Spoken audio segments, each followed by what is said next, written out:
The streets of the small city were nearly empty that night. Neon signs flickered against the quiet darkness, the buzz of nightlife fading as bars began to close. Emily Carter gripped the steering wheel of her aging sedan, the hum of the engine steady beneath her. It was nearly midnight, and after a 10-hour shift at the local diner, exhaustion weighed heavily on her shoulders. Her uniform still smelled faintly of coffee and fried eggs, and her hair, pulled into a messy bun, held strands of fatigue as much as practicality. But Emily didn't complain. She couldn't afford to. Every hour she worked meant another meal, another bill paid, another day she could keep a roof over her daughter's head. As she drove through the main street, her headlights caught sight of a figure stumbling near the curb. A man, tall and welled, dressed in what was unmistakably an expensive suit, waved his arm clumsily as if trying to flag down a cab. His tie hung loose, his shirt untucked, and his steps betrayed the unmistakable sway of someone far beyond sober. Emily's first instinct was to keep driving. She had her daughter, Lily, waiting at home, and it wasn't wise to stop for strangers, especially drunk men in the middle of the night, but something tugged at her heart. The way he leaned against a lamppost, shoulders sagging, wasn't just about alcohol. He looked broken. She slowed the car and rolled down the window. "Are you okay, sir?" she asked, cautious but kind.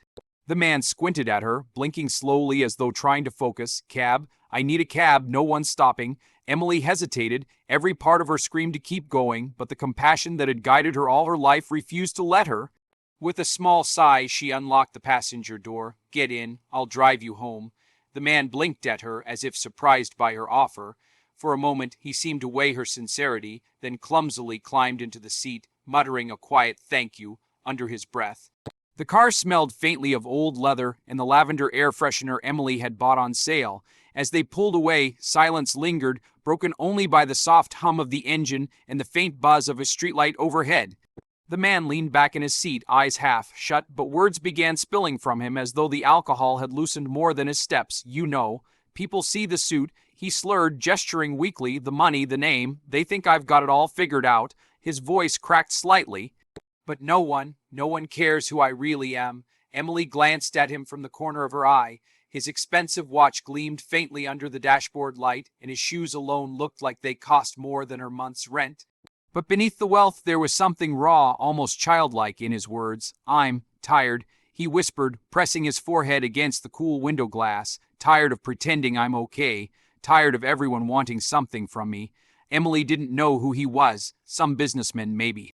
A banker, but she recognized the loneliness in his voice. It mirrored her own. "You'll be all right," she said softly, not offering pity but a simple reassurance. "Sometimes life feels heavier at night. It gets lighter by morning."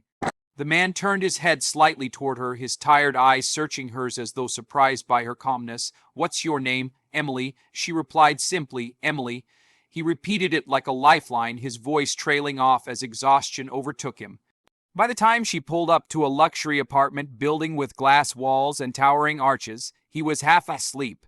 She gently nudged his shoulder. "Sir, we're here." He blinked, struggling to sit upright.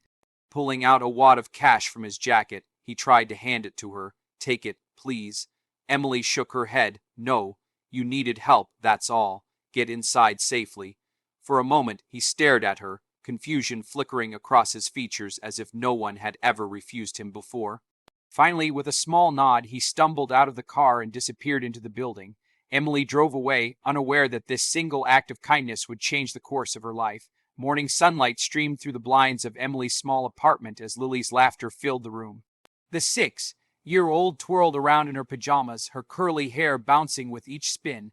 "Mommy, I made a drawing for you," Lily chirped, holding up a crayon masterpiece of two stick figures holding hands under a rainbow.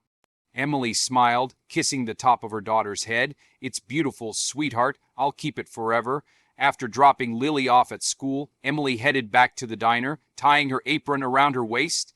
The breakfast rush had begun, with regulars filling the booths and the smell of coffee thick in the air. She balanced plates, refilled cups, and greeted customers with the same warmth she always carried. Halfway through her shift, the bell above the door jingled. Emily glanced up and froze. It was him, but he wasn't stumbling this time. The man from last night stood tall and confident, his suit crisp, his tie perfectly knotted. His sharp jawline and piercing blue eyes made him almost unrecognizable compared to the vulnerable figure she had driven home. The atmosphere in the diner seemed to shift as heads turned.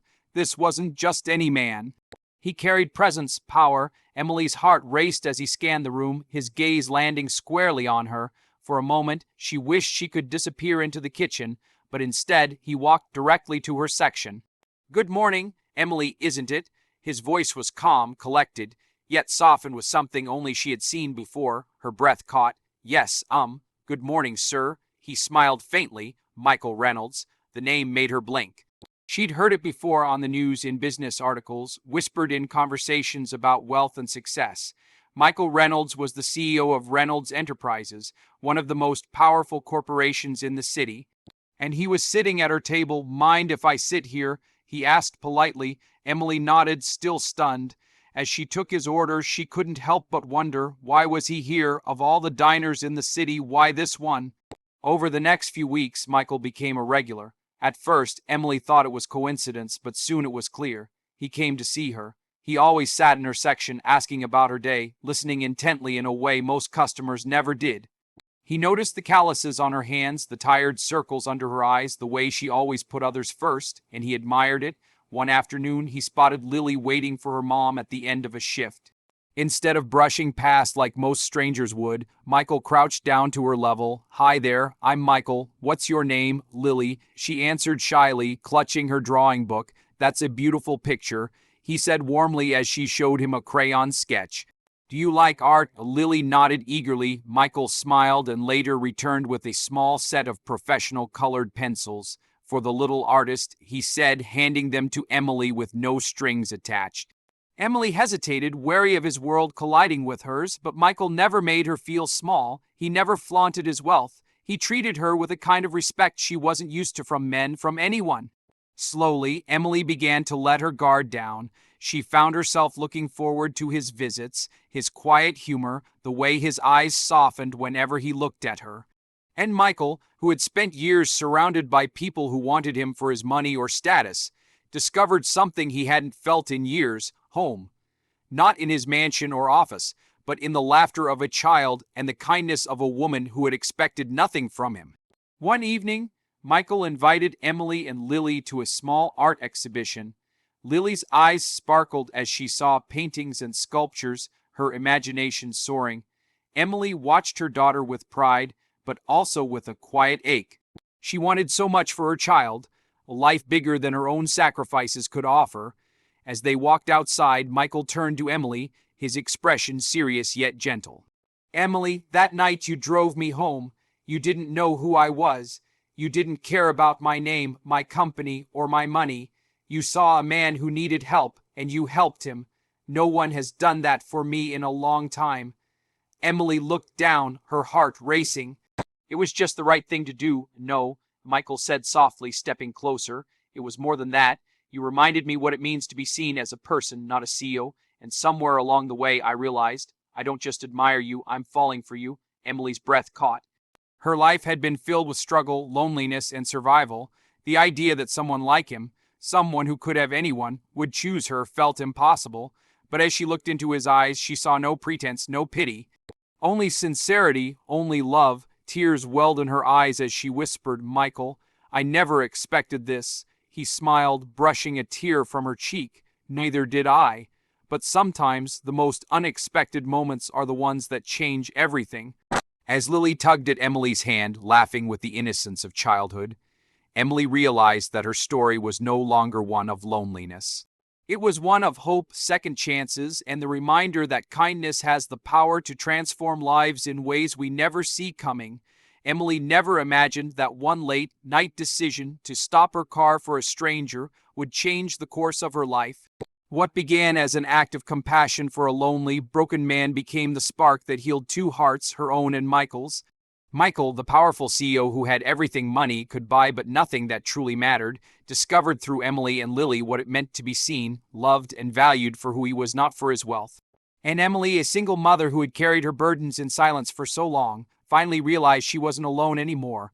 Their story wasn't about chance, it was about kindness. A reminder that sometimes the smallest choices, the simplest acts of humanity, can open doors to the most extraordinary transformations, because love doesn't always come wrapped in grand gestures or perfect timing.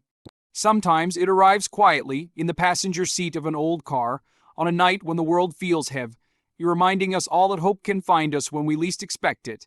And that is the beauty of life. One act of kindness can rewrite everything.